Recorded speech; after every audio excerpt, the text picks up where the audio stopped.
My father-in-law passed January 24th of a stroke in Florida. He was visiting some family, and because of a lot of legal situations, we couldn't move his body here. So we decided to do a funeral service in Florida. I said, God, you know our needs, you know everything that we're going through.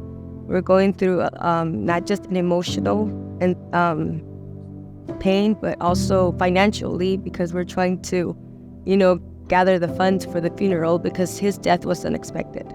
As I'm booking the hotel, one of his family members, one of my father-in-law's brothers, called us and said, you don't have to book a hotel. We're not going to be here, but we're going to leave the key for you guys.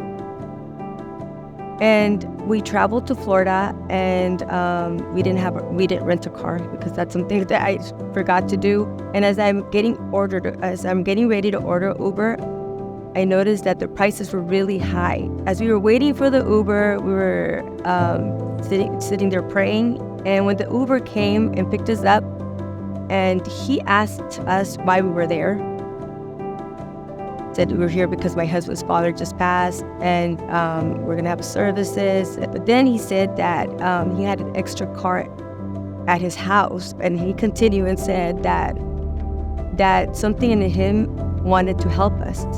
And at that moment, he said, I'm gonna take you to my house to pick up the car. Inside of me, I was praying, and I said, God, give me like a sign, something to know that this is from you. And at that moment, a sense of peace overcame me, and I said to my husband, and I whispered to my husband, I said, I think this is God. And then he told my husband, I know what it is to lose a father. And he said, do whatever you need to do and bring me my car when you're ready to go, and I'll take you back to the airport. And God brought this word in Philippians that says that he will provide all our needs and supply all our needs. And that's what God did. And in the midst of our trials, in the midst of our grieving and our mourning for our father-in-law, God was present. He was in control of everything. He knew our needs. He knew what we needed at that time, and he provided. And that's why I praise God, and I encourage everyone to believe his word, because his word, he keeps his word. He keeps his promises. We just have to believe.